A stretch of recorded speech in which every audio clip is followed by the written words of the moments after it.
ನೀನು ಮಾಡ್ತಿರೋ ಕೆಲಸದಲ್ಲಿ ನಂಗೆ ತುಂಬಾ ಹೆಮ್ಮೆ ಇದೆ.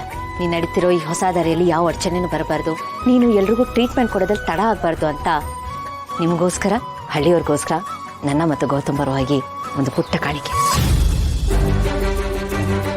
ಕರ್ಸರಲ್ಲ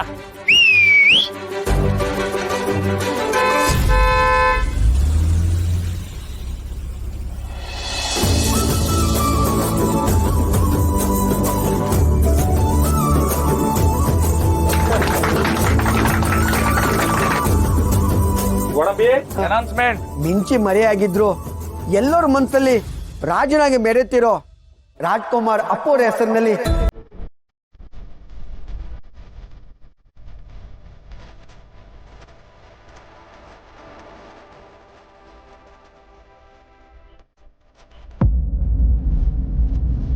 ಈ ಆಂಬ್ಯುಲೆನ್ಸ್ ನಮಗೋಸ್ಕರ, ನಮ್ಮ ಹಳ್ಳಿಗೋಸ್ಕರ ಗೌತಮ್ ಸರ್ ಕೊಡ್ಸಿರೋದು. ಗೌತಮ್ ಸರ್ಗೆ, ಭೂಮಿಕಾ ಮೇಡಮ್ಗೆ, ಭೂಮಿಕಾ ಮೇಡಮ್ಗೆ, ಅಪ್ಪು ಸರ್ಗೆ.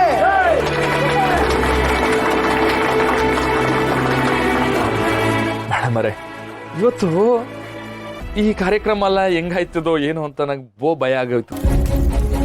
ಆದ್ರೆ ಆ ದ್ಯಾವ್ರಿ ಬಂದು ಕೈ ಹಿಡ್ಕೊಂಡು ನಡ್ಸ್ಕೊಂಡು ಹೋದಂಗೆ ಎಲ್ಲಾನು ಸಂದಾಗೆ ಆಯ್ತು.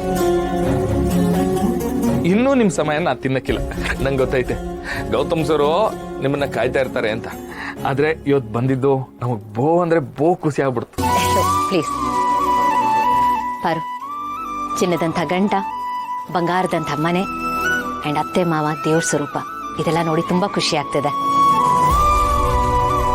ನಿಮ್ಮಿಬ್ರಿಗೂ ಯಾವ ಸಮಸ್ಯೆನೂ ಬರ್ದೇ ಇರ್ಲಿ ಅಂತ ದೇವ್ರ ಹತ್ರ ನಾನು ಕೇಳ್ಕೊತೀನಿ. ಹಾಗೇನಾದ್ರೂ ಆದ್ರೆ ನನ್ನ ನಂಬರ್ ಏನ್ ಹತ್ರ ಇದೆಯಲ್ಲ, ಕಾಲ್ ಮಾಡಿ, ಸರಿನಾ? ಬರ್ತೀನಿ. ಭೂಮಿಕೆ ಮೇಡಮರೇ, ಜೀವಕ್ಕಿಂತ ಹೆಚ್ಚಾಗಿ ಪ್ರೀತಿಸಿದ್ದ ನನ್ನ ಪಾರು ಮನ್ಸಾಗೆ ನನ್ ಮೇಲೆ ವಿರುತ್ತಿ ಹುಟ್ಟಿಸಿದ ಪುಣ್ಯಾತ್ಮರು ನೀವು.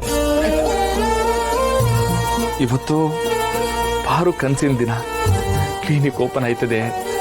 ಪಾರು ಕನ್ಸಿಗೆ ನೀವು ಸಾಕ್ಷಿ ಆಗ್ಬೇಕು ಅಂತ ಒಂದೇ ಒಂದು ಫೋನ್ ಮಾಡಿ ಹೇಳ್ದೆ. ಹಿಂದೆ ಮುಂದೆ ಯೋಚನೆ ಮಾಡಿದೆ. ನಮ್ಮ ಯಾಕಿರೋ ಪಿರುತಿಯಿಂದ ನೀವು ಬಂದೀರ. ನಿಮ್ಮ ಉಪಕಾರನ ಯಾವತ್ತೂ ಮರೆಯಕ್ಕಾಗಿಲ್ಲ, ಯಾವತ್ತೂ ಮರೆಯಕ್ಕಿಲ್ಲ. ಶಿವೋರೆ, ನಿಮ್ಮ ಋಣ ನನ್ನ ಮೇಲೆ ತುಂಬಾನೇ ಇದೆ. ಸೊ ನಾನು ಮಾಡಿದ್ದೇನಿಲ್ಲ. ಪ್ಲೀಸ್ ಥ್ಯಾಂಕ್ ಯು ಹೇಳ್ಬಿಟ್ಟು ನನ್ನ ಎಂಬಾರಸ್ ಮಾಡಬೇಡಿ. ಬರ್ತೀನಿ.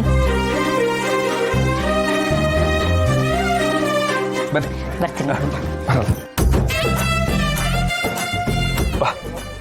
ಇಲ್ಲ ನಮ್ಮವ ಇಷ್ಟು ದೊಡ್ಡ ಸರ್ಪ್ರೈಸ್ ನಾನು ನಿಜವಾಗ್ಲೂ ಎಕ್ಸ್ಪೆಕ್ಟ್ ಕೂಡ ಮಾಡಿರ್ಲಿಲ್ಲ.